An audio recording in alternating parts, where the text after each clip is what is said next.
All right, G, once again, welcome to World Cup Cricket Hangama, Sunset World Cup Cricket Hangama. It is presented by Panther Tires, powered by Spark smartphones.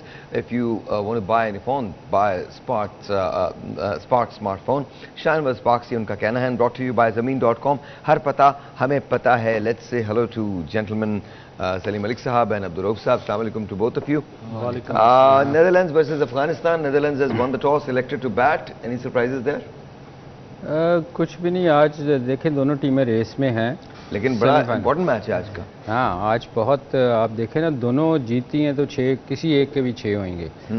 तो मेरा ख्याल ज़्यादा chances Afghanistan के लग रहे हैं. 6 नहीं होंगे, 1 के 8 हो जाएंगे. अफगानिस्तान के 4 पॉइंट, अफगानिस्तान के 8 हो जाएंगे. अफगानिस्तान के 8 हो जाएंगे. अफगानिस्तान के let's look at the chart.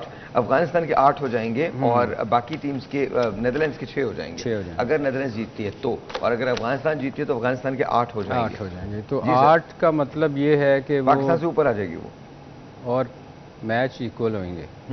एक उनको एडवांटेज. अच्छा, एक और अपसेट भी हो सकता है कि अगर अफगानिस्तान आज किसी बड़े मार्जिन से जीतती है और अपने रन रेट को इम्प्रूव कर लेती है तो ये न्यूजीलैंड के बहुत करीब आके खड़ी हो जाएगी.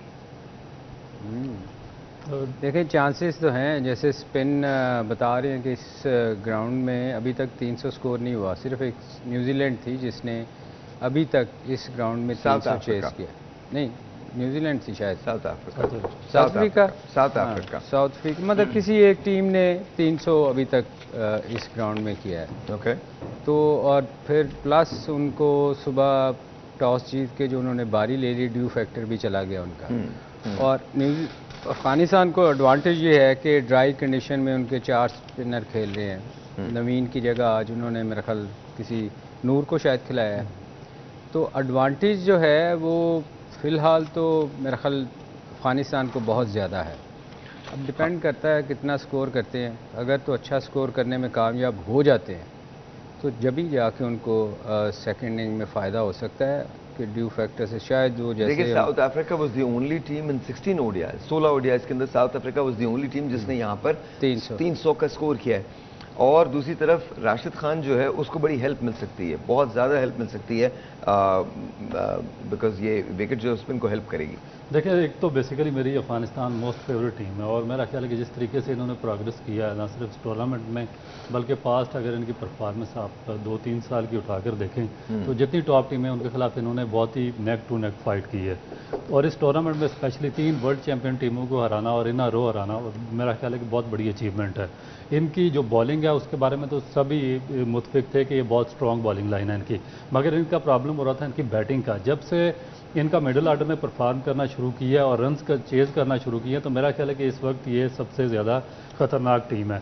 अब दूसरी जो चीज़ है, एक उनको एडवांटेज ज़रूर है या नैदरलैंड को कि उन्होंने टॉस जीत के पहले बैटिंग किया, मगर देखें कि एक नेचुरल एडवांटेज ये आ गया कि आज वो 4 स्पिनर्स के साथ जा रहे हैं और अर्ली ऑन स्पिनर्स को ये जो लखनऊ की विकेट है बहुत ज़्यादा हेल्प करती है. तो जो नूर अहमद है जिनको उन्होंने इंक्लूड किया नवीनुल हक की जगह पे, उससे पाकिस्तान के खिलाफ भी 3 विकेटें ली थी और बड़ी क्रूशल विकेटें ली थी. तो मेरा ख्याल है कि ये जो 4 स्पिनर्स अगर इनको थोड़ा सा भी हेल्प मिला और ऊपर से इनके जो मुजीब हैं वो बहुत ही ज़्यादा इफेक्टिव ऑफ स्पिनर है. वो हमेशा हर मैच में इनको 1 या 2 विकेटें लेके देते हैं, ब्रेक थ्रू देते हैं. अगर वो आज भी ब्रेक थ्रू देने में कामयाब हो गए तो मेरा ख्याल है कि नेदरलैंड को इंटरेस्टिंग फैक्ट है मुझे इसके बारे में. 72 मैचेस में 99 विकेट्स हैं. He is 1 wicket shy of 100. तो I mean that's going to be really good for him. 50 run देकर 5 विकेट की बेस्ट परफॉर्मेंस है. So do you think Netherlands के पास कोई चांस है, फेयर चांस है नेदरलैंड्स के पास सेमीफाइनल में क्वालिफाई करने का? देखिए, टॉस जीत के देखें कंडीशन जो सूट कर रही हैं वो सारी अफगानिस्तान को कर रही हैं क्योंकि 4 स्पिनर के साथ जा रहे हैं, ड्राई कंडीशन है, ball early on fresh wicket होता है, थोड़ा सा शायद मॉइस्चर भी हो, उसको फ़ायदा स्पिनर को ही होएगा क्योंकि थोड़ा सा ज़्यादा बल्कि टर्न होएगा. तो मेरा ख्याल है उनको जो टॉस जीत के खुद बैटिंग करने का फैसला है वो अपने खिलाफ जाना मेरा ख्याल है कि जाएगा क्योंकि स्पिनर्स को ये एडवांटेज होएगा. एक मिनट टेलीफोन कॉल ले लूँ, उसके बाद हम बात करते हैं. अस्सलाम वालेकुम जी. जी वालेकुम सलाम जी, आपका नाम? मोहम्मद इमरान फैसलाबाद से बात कर रहा हूँ. इमरान, कैसे हैं आप? ठीक हैं जी, शुक्र अल्हम्दुलिल्लाह. अल्लाह का शुक्र, बिल्कुल ठीक ठाक. इमरान, क्या कहना चाहते हैं? जी, मैं पाकिस्तान की टीम बारे सवाल करना चाहता हूँ. पाकिस्तान टीम में क्या माद वसीम, शकील खान और शुएब मलिक की जगह बनती थी? शोएब मलिक तो नहीं है इस वक्त पाकिस्तान के साथ, अमाद वसीम भी नहीं सॉरी, है। वो तो रिटायर हो चुके हैं, शर्जील खान, दूसरा अमाद वसीम और आपके जो हैं साइम अयूब, वो। आप ये सोच रहे हैं कि उनको क्यों नहीं लेके गए, ये सवाल है आपका? जी जी जी, मैं पूछना चाहता हूँ उनकी जगह बनती थी या नहीं बनती थी? ओके जी। देखिए, जो T20 में तो अमाद ने बहुत अच्छा परफॉर्म किया था, मगर बात यह है कि हम बार बार ये कहते हैं कि जब आप लंबी क्रिकेट नहीं खेलेंगे, आप 50 ओवर्स और टेस्ट मैच के लिए आपको कंसीडर नहीं करना चाहिए। अब बात यह है कि अमाद को चाहिए था कि हमारी फ़र्स्ट क्लास सीज़न चल रहा है तो उसको जाके फ़र्स्ट क्लास खेलनी चाहिए थी। अगले ज़रूरी नहीं कि इसके बाद क्रिकेट नहीं होनी है, ऑस्ट्रेलिया जाना है, तो वो जाके कमेंट्री कर रहे हैं टीवी पे बैठ के, इसका मतलब उनका इंटरेस्ट नहीं है बड़ी लंबी क्रिकेट खेलने का। लंबी से मुराद मेरी कि 50 ओवर या 50 ओवर्स की लीग क्रिकेट खेलने का, तो वो सिर्फ कॉन्सनट्रेट कर रहे हैं कि वो T20 तक ही रहें। तो अगर उनका इंटरेस्ट होता तो वो जाके टीवी पे बैठ के कमेंट एज ए एक्सपर्ट ना बैठे होते, वो जाके हमारी फ़र्स्ट क्लास खेल रहे होते। जो हम बार बार कहते हैं कि हमारे लोगों का स्टेमिना नहीं है 50 ओवर्स का खेलने का या टेस्ट मैच का, तो मेरा ख्याल है कि। और दूसरा आपने पूछा उसका यंग जो बच्चा है साइम अयूब, हाँ, वो एक पाकिस्तान का फ्यूचर है, उसको ज़रूर कंसीडर करना चाहिए। अब नहीं तो अगली बार ही आ ही जाएगी, छोटा बच्चा है अभी, उसको बहुत मौके मिलेंगे। ओके, कहना चाहते हैं? देखिए, कवर कर दिया सलीम भाई ने, मगर बेसिक चीज़ ये है कि मेरा ख्याल है कि जब तक क्रिकेट बोर्ड नहीं स्ट्रांग होगा ये कुछ भी नहीं होगा। ये सब क्रिकेट बोर्ड की कमज़ोरी की वजह से ये जो बातें उठती हैं कि सोशल मीडिया में शोर आता है, मीडिया में आता है, बेतहाशा एक्सपर्ट बने हुए हैं, वो कहते हैं उसको खिला दें, उसको खिला दें, और आवाम उनको इस तरह बैक फॉलो करना शुरू कर देती है कि जिस तरह पता नहीं कि इस बंदे जब आप ये कहते हैं, मेरा सिर्फ सवाल है अपनी अंडरस्टैंडिंग के लिए, जब आप ये कहते हैं कि क्रिकेट बोर्ड कमज़ोर है तो इसका मतलब क्या है? फिर अगर मेरा सवाल, क्रिकेट बोर्ड कमज़ोर है, ताकतवर कौन है फिर? सर, इसका मतलब पता क्या है?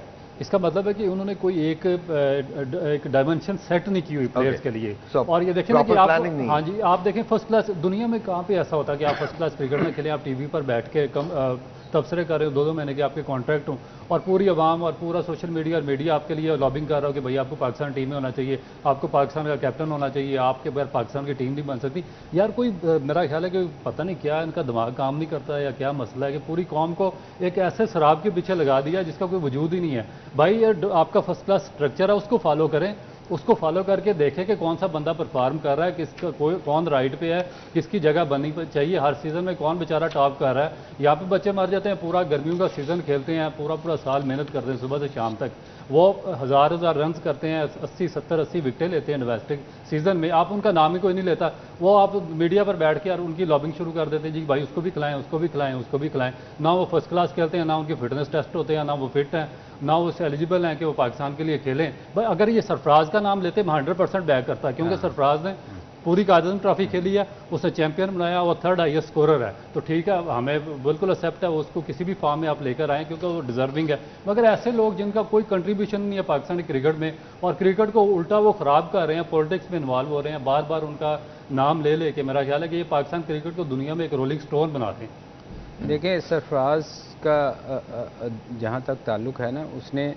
एटलीस्ट शो किया है कि मैं इंटरेस्टेड हूँ, मैं फर्स्ट क्लास खेलने जा रहा हूँ, क्योंकि मैं आगे खेलना चाहता हूँ, और उसने मेरे पिछले टेस्ट मैचों में स्कोर भी किया है।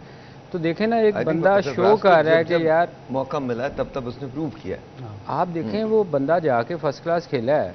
आप अगर वो एक पाकिस्तान का कप्तान रहा है, उसके बावजूद उसने शो किया है कि यार मुझे इंटरेस्ट है, पाकिस्तान को एजाज दिलाया सर। पाकिस्तान का कैप्टन, चैंपियन ट्रॉफी जितवाई, वो 12th मैन है, और फर्स्ट क्लास में 12th मैन है, वो जूते लेके आ रहा, पानी लेके आ रहा बच्चों के लिए। खैर वो ऐसी कोई बात नहीं, वो हर कोई लेके आता है। अभी विलियम्स लेके, लेकिन देखे ना, हमारे ये सलीम भाई कल्चर नहीं है। आप न्यूजीलैंड का विलियमसन ठीक है लेकर आ जाता, मगर हमारे कितने कैप्टन लेकर जाते नहीं, वो गलत है, वो गलत है रऊफ, वो गलत है यार। वो देखो, वो आप टीम मैन होना चाहिए। मैं बात कर रहा हूँ उसकी डेडिकेशन की, फर्स्ट क्लास। हाँ, वो यही कह रहे हैं, डेडिकेशन। बिल्कुल बिल्कुल सही, बिल्कुल सही। एक छोटा सा ब्रेक लेते हैं, मिलते हैं ब्रेक के बाद, विल बी राइट बैक।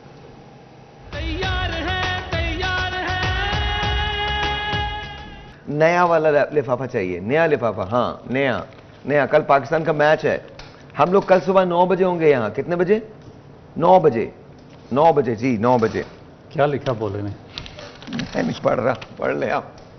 इन्होंने बोले ने लिखा अफगानिस्तान पठान बड़े खतरनाक है मेरी जान। अच्छा मेरी बात सुने, ये बोले ने लिखा अफगानिस्तान है, कुर्ता इसे डच कलर का पहना हुआ, डच का नहीं है, डच के तो ऑरेंज है। ऑरेंज वो ये मिलता जुलता है, इसका मतलब बोले के कोलोफेल में तजाद है। नहीं वो अफगानिस्तान के उसके झंडे में रेड है।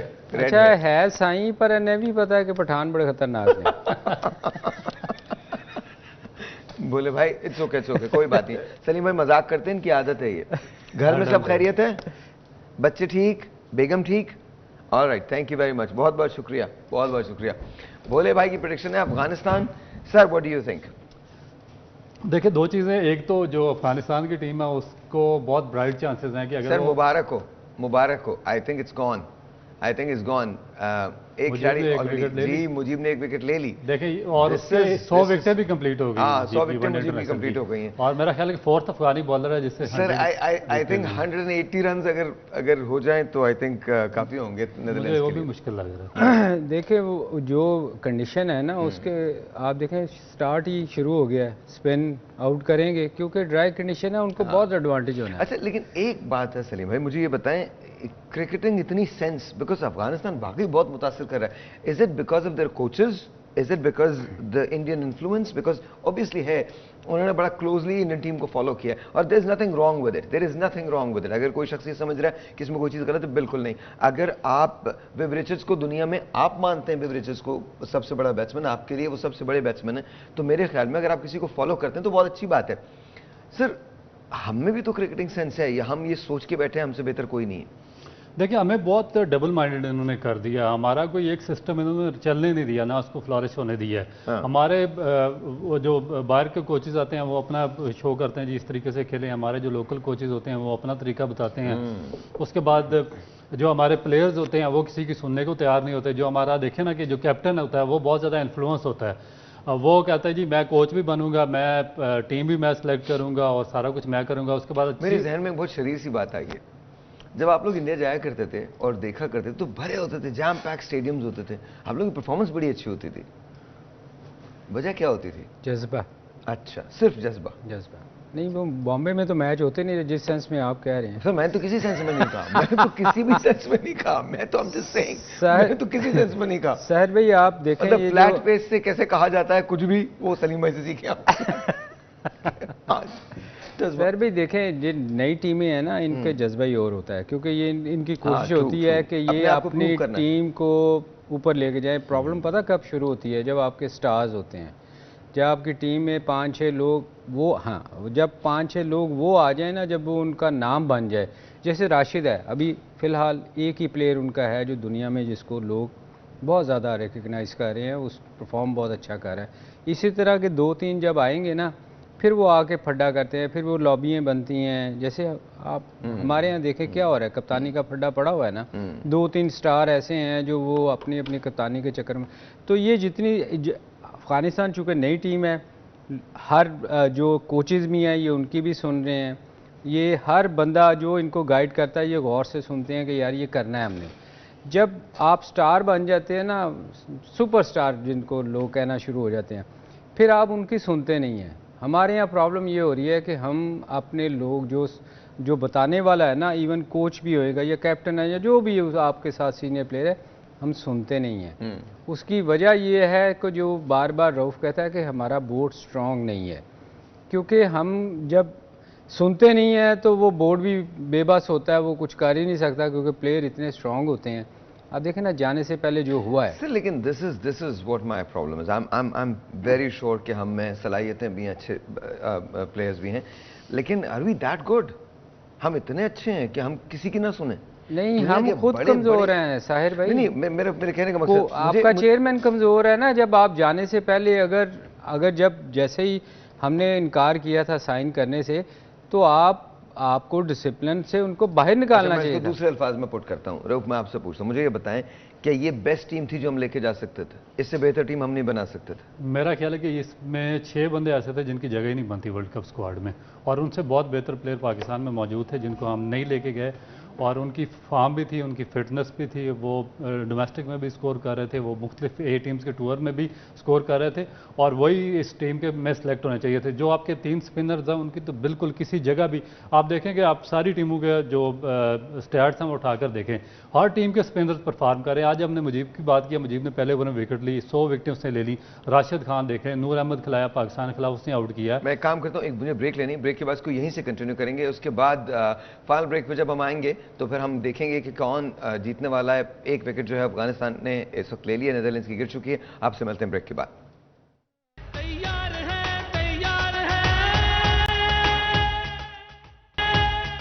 All right, ji, once again, welcome back. The match is underway. Let's go to Salim Malik साहब। मलिक साहब, क्या कहते हैं आप, क्या होने वाला है आज?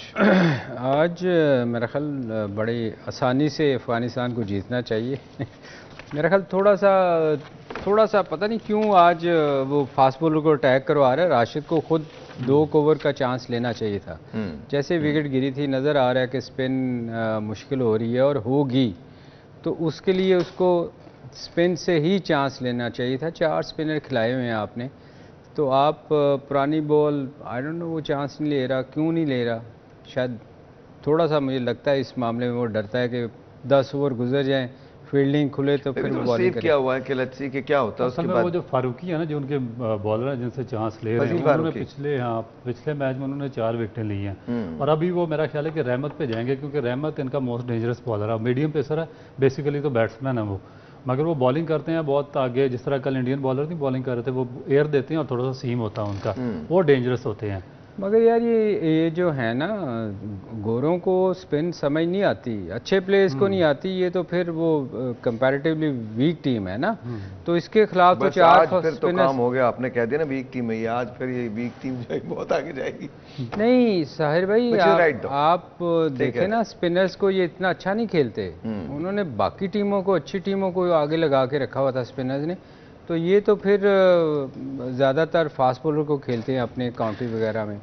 तो ये ऐसे स्पिनर, क्वालिटी स्पिनर इन्होंने अभी तक, मेरा नहीं ख्याल कि इससे बेहतर, अफगानिस्तान से बेहतर किसी के पास कोई है स्पिनर। अच्छा, so coming back to my question, आपको क्या लगता है अफगानिस्तान या नेदरलैंड्स?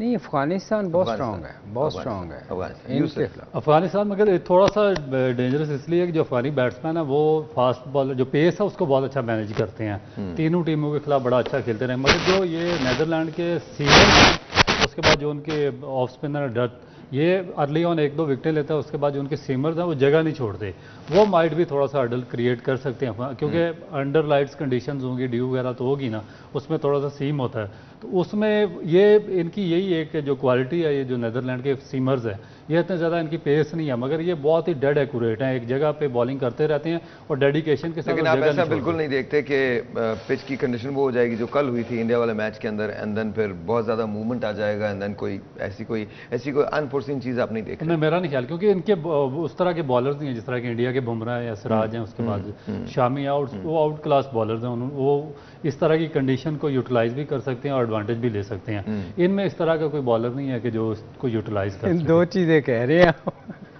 ये बेसिकली ये उनकी देखे पेस, जो बुमराह है ना, बुमराह 140 प्लस करता है, उसके बाद जो शामी है वो भी तेज़ है, और सिराज वो बहुत डेड एक्यूरेट। इन्होंने लंबी फर्स्ट क्लास खेली हुई है, इनको जगह का पता है, और जब सीम होना शुरू होती है तो वो एग्जैक्टली उसी जगह पे बॉल पिच करना शुरू करते हैं, जो कि किसी भी बैट्समैन का एक टेलीफोन कॉल है, वो हम ले लेते हैं, फिर उसके बाद मैं पूछूंगा, अगर अफगानिस्तान ये मैच जीता, उसके 8 पॉइंट्स हो जाएंगे, तो पाकिस्तान के लिए कल का मैच कितना कन्विंसिंगली जीतना जरूरी होगा और कितना उसको रन का टोटल चाहिए होगा? अस्सलाम वालेकुम जी।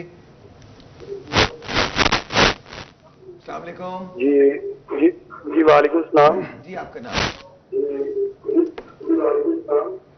मेरा नाम मेहदी हसन है। जी मेहदी साहब, क्या कहेंगे कि पाकिस्तान का चांस सर पहुंचने का, आज कौन सी टीम जीते? तो